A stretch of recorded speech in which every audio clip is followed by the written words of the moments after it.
नमस्कार दोस्तों, आपके अपने YouTube चैनल पर बहुत बहुत स्वागत और अभिनंदन करते हैं। आपको इस वीडियो के माध्यम से हम बताने वाले हैं पीटीईटी परीक्षा में किस तरह का पेपर होगा, आपका परीक्षा योजना क्या रहेगी, पेपर की संपूर्ण जानकारी इसमें देंगे, नेगेटिव मार्किंग होगी या नहीं होगी, क्या सिस्टम रहेगा, ओएमआर सीट इस बार मिलेगी तो उसमें क्या विशेष रहेगा, किस तरह की ओएमआर सीट होगी, मतलब जैसे बीएसटीसी में हुआ करती है सेम उस तरह की हमारे पास ओएमआर सीट मिलेगी और उसमें कुछ खास बातें भी आपको हम बताएंगे।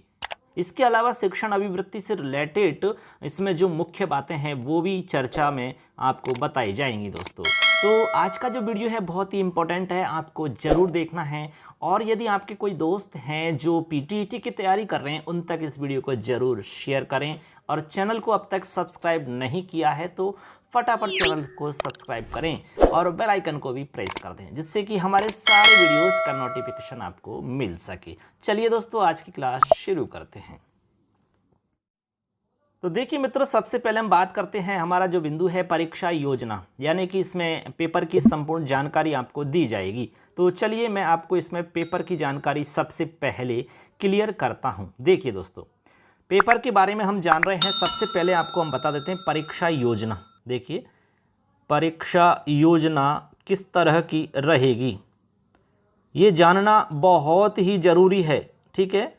देखिए क्या सिस्टम रहेगा मैं पूरा इसमें आपको बताऊंगा। जो आपका पेपर रहेगा दोस्तों, ठीक है, जो आपका प्रश्न पत्र रहेगा वो प्रश्न पत्र आपका 4 खंडों में विभक्त होगा।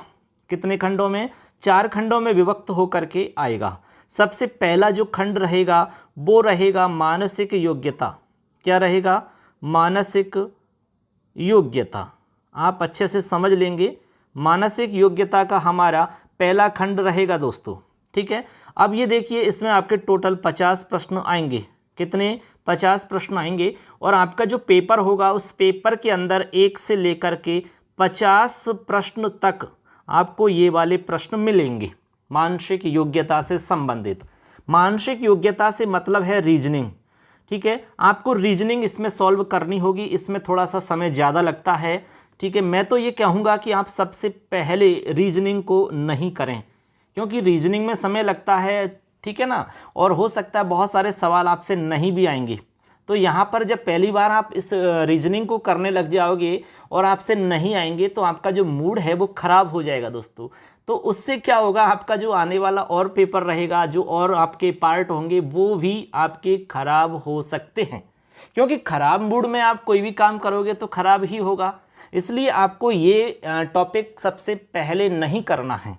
तो कौन सा करना है मैं आपको बताऊंगा, लेकिन एक बार आप समझ लीजिए कि पेपर में क्या क्या रहेगा, ठीक है। उसके बाद में मैं बताऊंगा कि सबसे पहले आपको कौन सा टॉपिक को सॉल्व करना चाहिए जिससे कि आपका पेपर बहुत अच्छा होगा और बहुत अच्छे नंबर आप ला सकते हैं, ठीक।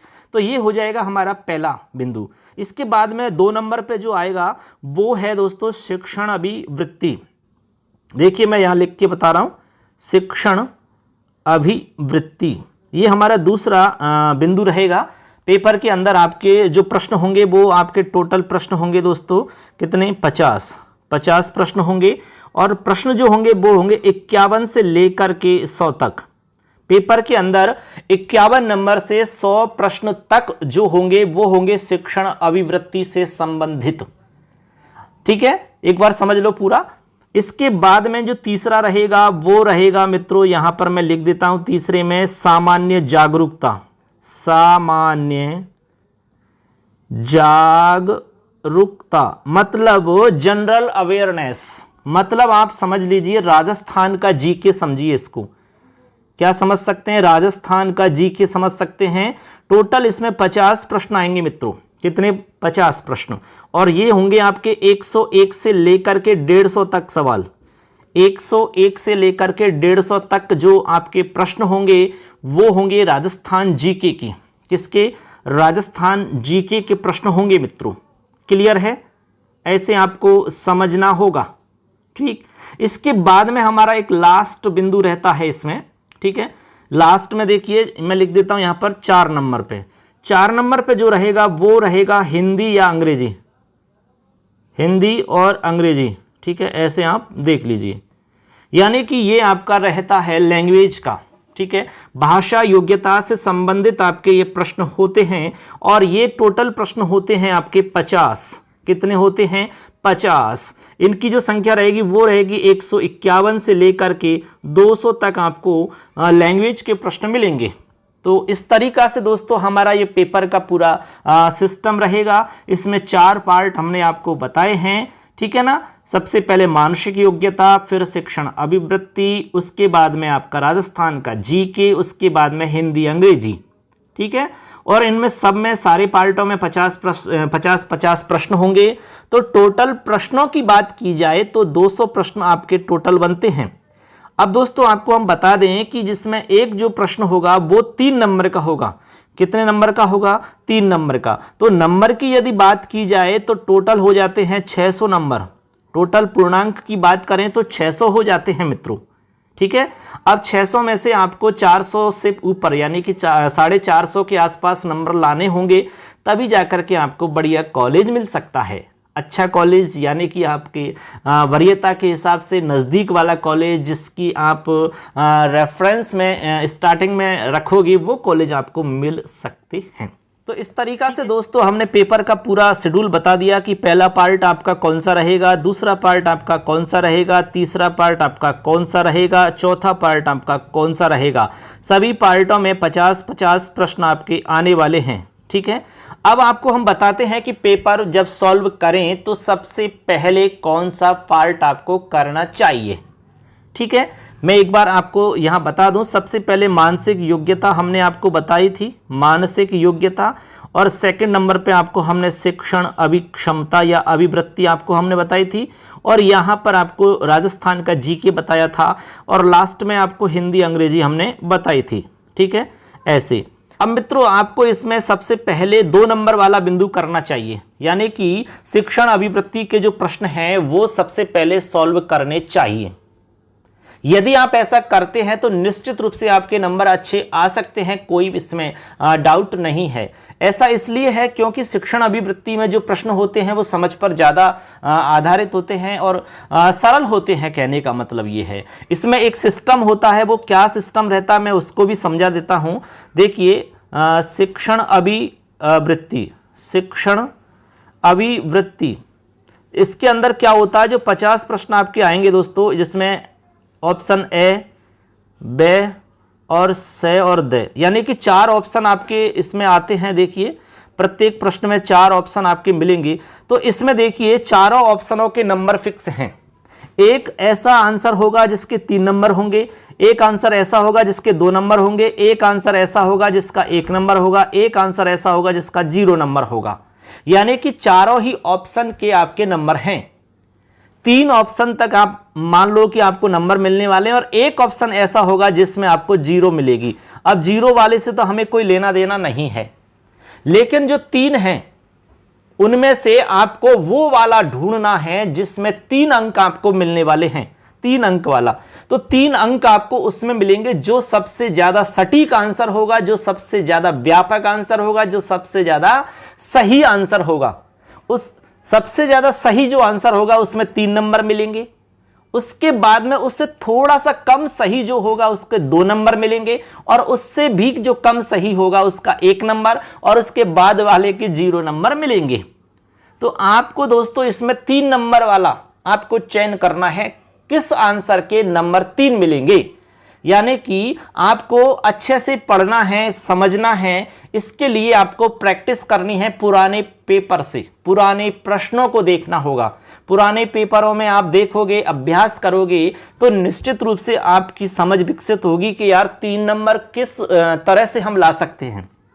ठीक है, प्रैक्टिस करने से आप ये कर सकते हो, कोई प्रॉब्लम नहीं है। अब ये 50 प्रश्न आपके जब बढ़िया से हो जाएंगे, अच्छे से हो जाएंगे, तो आपको कॉन्फिडेंस आएगा, आपको अच्छा लगेगा, आपका मन प्रसन्न होगा कि यार हमने अच्छा पेपर किया है। उसके बाद में आप जब और सॉल्व करोगे तो वो आपके आसानी से होने लगेंगे। ऐसा होता है, जब आप प्रसन्न मन के साथ में कोई भी काम करते हैं तो वो काम अच्छा ही होता है, ये साइकोलॉजी कहता है। तो सबसे पहले दोस्तों आपको क्या करना होगा, आपको करना होगा शिक्षण अभिवृत्ति का पार्ट। ठीक है, इस तरीका से हमारा एक पार्ट हो जाता है। इसके बाद में दोस्तों आप करना हिंदी अंग्रेजी वाला पार्ट। ठीक है, आप इसके बाद में हिंदी अंग्रेजी वाला पार्ट करना, क्योंकि इसमें भी ज़्यादा कठिन नहीं होता है, बहुत माथाफोड़ी का काम नहीं होता है। हिंदी में जैसे कि फिक्स है, ठीक है, जो भी ग्रामर का इसमें मैटर दिया हुआ है उसी से रिलेटेड आपके यहाँ सवाल पूछे जाएंगे, बहुत ज़्यादा कठिन नहीं होता, 12वीं के स्तर का आप मान सकते हैं। ठीक है, थोड़ा बहुत और स्तर आपका ज़्यादा हो सकता है कुछ प्रश्नों में, लेकिन ज़्यादातर प्रश्न 12वीं के स्तर के इसमें पूछे जाते हैं, ऐसे आपको समझना है। अंग्रेजी की बात करें तो अंग्रेजी में भी सवाल आपके ग्रामर के आधार पे आते हैं, तो जो ग्रामर में टॉपिक दिए हुए हैं वो आपको एक बार समझ लेने हैं, तो आपके सवाल गलत नहीं होंगे। ठीक है, तो दूसरे नंबर पे आपको हिंदी अंग्रेजी वाला टॉपिक करना चाहिए। ऐसे करके हमारे 50-50 के हिसाब से 2 पार्ट हो जाते हैं मित्रों। इसके बाद में आपको राजस्थान का जीके करना चाहिए। राजस्थान के जीके के जो 50 प्रश्न हैं वो सॉल्व करने चाहिए आपको। ठीक, इसके बाद में लास्ट में आपको रीजनिंग वाला मैटर करना चाहिए। मानसिक योग्यता का जो चैप्टर है वो लास्ट में आपको सॉल्व करना चाहिए। ऐसे यदि ऐसा आप करोगे तो निश्चित रूप से आपके नंबर अच्छे आ सकते हैं, कोई प्रॉब्लम नहीं है, आराम से आपको बढ़िया कॉलेज मिल जाएगा। ठीक है दोस्तों, ऐसे। और एक बात और आपको बता दें, जब आप सॉल्व करते हैं सवाल तो वहां पर आप देखेंगे कि सबसे पहले आप उन सवालों को कर लीजिए जो आपको आ रहे हैं, और जो नहीं आ रहे हैं उनको आपको छोड़ देना है। ठीक है, तो पहले राउंड में आपको जो सवाल आ रहे हैं उनको करते जाइए करते जाइए करते जाइए। ठीक है, उन पर टिक लगा लीजिए और सबसे पहले आप उनको मार्कशीट में भर लीजिए, क्योंकि जो आ रहे हैं उनको तो पक्का करें सबसे पहले। उसके बाद में जो नहीं आ रहे हैं, ठीक है, उनको आप दोबारा देखिए, फिर दोबारा में आपको करने ही हैं, क्योंकि नेगेटिव मार्किंग है नहीं है, इसलिए छोड़ने का सवाल ही नहीं बनता। गलत के आंसर गलत हो गया तो कोई नंबर नहीं कटने वाले आपके, इसलिए करने तो सारे ही हैं, लेकिन सबसे पहले वो करने जो एकदम में करेक्ट आ रहे हैं, एक बार में आ रहे हैं। और दोबारा आप देखोगे जो आपने छोड़ दिए उनको भी कर दीजिए। ठीक है, उसके बाद में और भी बच जाते हैं तो उनको और देख लीजिए लास्ट में, फिर उसमें लास्ट में कर दीजिए उनको तुक्का मार के, ऐसे। ठीक है, अब बात आती है भाई नेगेटिव मार्किंग होगी कि नहीं होगी। बिल्कुल नहीं होगी साहब, नेगेटिव मार्किंग नहीं होगी। इसमें पेपर में एक दिन आया था तो उसमें बहुत ज़्यादा टेंशन हो गई थी सभी बच्चों को, तो वो संशोधन हो चुका है उसका, पेपर में मिस्टेक से ऐसा लिखा गया था। नेगेटिव मार्किंग नहीं होगी। गलत का आंसर मान लो गलत आंसर आपका होता है तो उसमें नंबर आपके नहीं काटे जाएंगे। पहले 1/3 इसमें नेगेटिव मार्किंग थी, ऐसा पेपर में बताया जा रहा था कि भाई इस बार होगी, जबकि ऐसा नहीं है। इसलिए आप बिल्कुल निश्चिंत रहें, कोई भी इसमें नेगेटिव मार्किंग नहीं होगी। ठीक है, इसके बाद में ओएमआर सीट से रिलेटेड एक इसमें सवाल आ रहा है। ओएमआर सीट से रिलेटेड इसमें जो सवाल आ रहा है उसके बारे में मैं आपकी इस बात को क्लियर करता हूं। देखिए दोस्तों, मैं आपको यहां पर साफ स्पष्ट कर देता हूं कि जो ओएमआर सीट होगी आपकी वो बीएसटीसी के तर्ज पर होगी। बीएसटीसी परीक्षा की तरह ओएमआर सीट इसमें उपलब्ध करवाई जाएगी। तो उसमें क्या होता था एक बार मैं आपको समझा देता हूं दोस्तों। आपकी जो ओएमआर सीट होगी वो पर्सनलाइज ओएमआर सीट होगी। ठीक है, इसमें आपके देखिए ओएमआर सीट में ऑलरेडी पहले से ही प्रिंटेड होके आएगा। क्या क्या आएगा? आपका नाम ओएमआर सीट में प्रिंट होके आएगा, आपको लिखने की आवश्यकता बिल्कुल भी नहीं है। इसके बाद में रोल नंबर आपका इसमें ऑलरेडी प्रिंट होके आएगा, आपको लिखने की आवश्यकता नहीं है। इसके बाद में आपका फोटो इसमें लगा हुआ आएगा पहले से ही, इसलिए कोई लिखने की आवश्यकता नहीं है। इसके बाद में एप्लीकेशन आईडी, ठीक है, एप्लीकेशन आईडी जो है वो भी इसमें प्रिंट होके आएगी, आपको लिखने की आवश्यकता नहीं है। ये सब चीजें पहले से प्रिंट हुई आपको होंगी। अब आप सोच रहे होंगे कि हम क्या लिखेंगे इसमें। बिल्कुल दोस्तों, आपको एक चीज लिखनी होगी, यानी कि एक चीज तो क्या, खैर देखो, आपको विद्यार्थी को केवल प्रश्न पुस्तिका बुकलेट नंबर, यानी कि आपको जो पेपर मिलेगा उस पेपर का बुकलेट नंबर आपको लिखना होगा। आपको बुकलेट नंबर लिखना है, केवल क्या लिखना है? Booklet number. इसके बाद में स्वयं के साइन करने हैं आपको, आपके खुद के साइन होंगे। ठीक है, और खंड द में भाषा वर्ग में हिंदी या अंग्रेजी में से किसी एक को चुनने, एंट्री और स्वयं के हस्ताक्षर ही करने होते हैं। समझ गए बात को? यानी कि आपको खंड द में भाषा वर्ग में हिंदी अंग्रेजी भरनी होगी, या तो हिंदी या अंग्रेजी आपको वहां पर भरनी होगी। इसके बाद में आपको कुछ नहीं करना है, फिर आपको आंसर करने हैं बस। ठीक है, आंसर करने हैं। जैसे कि मान लो आपका पहला आंसर है, उसमें आपके 4 गोले आएंगे ऐसे। अब इनमें से ऐसे मान लो ए, बे, से और दे। अब आपने देखा और इसमें आपका जो आंसर है वो से आंसर सही है, तो आप से वाले जो गोला है उसको आप भर देंगे ऐसे पेन से। अब यहां पर पेन कौन सा यूज कर सकते हैं, हालांकि मैं ऑलरेडी बता चुका हूं, पेन इसमें आप काला और नीला दोनों में से कोई भी कर सकते हैं, कोई प्रॉब्लम नहीं है। काला भी कर सकते हो और नीला भी कर सकते हो, लेकिन एक ही पेन यूज करना। ऐसा नहीं कि आप कुछ में काला कर लिया, कुछ में नीला कर लिया, तो ये रंग बिरंगा मामला नहीं होना चाहिए। एक ही पेन यूज करो, काला करना है तो काला ही करो, नीला करना है तो नीला ही करो, कोई प्रॉब्लम नहीं है। आराम से आप पेपर सॉल्व करिए, कहीं पर भी दिक्कत आपको नहीं आएगी, बहुत अच्छा पेपर आप कर सकोगे, क्योंकि इस बार OMR सीट का जो सिस्टम इसमें लागू किया गया है वो आपके लिए फायदेमंद है। पहले क्या है कि बहुत सारी गलतियां हो जाती थी, इसीलिए ऐसा सिस्टम इसमें रखा है। मनोवैज्ञानिक कारणों से परीक्षार्थी OMR सीट में अपनी प्रविष्टियां भरने में गलती कर देता है, कुछ ना कुछ गड़बड़ हो जाती है, जिसका खामियाजा भुगतना पड़ता है। इसलिए दोस्तों विश्वविद्यालय ने ये सिस्टम लागू किया है, क्योंकि ये जो सिस्टम है राज्य स्तरीय BSTC परीक्षा में भी नवाचार इसका हो चुका है और उसी को यहां पर लागू किया जा रहा है। तो अब उम्मीद करते हैं दोस्तों कि हमने आपको जो कुछ यहां बताया है वो आपके अच्छे से समझ में आ गया होगा। परीक्षा योजना में क्या क्या रहेगा, पेपर आपका कैसा आएगा, आपको कैसे सॉल्व करना है, इसके अलावा नेगेटिव मार्किंग के बारे में बता दिया, OMR सीट के बारे में बता दिया, शिक्षण अभिवृत्ति जो हमारी पेपर रहेगा उसके बारे में आपको बता दिया।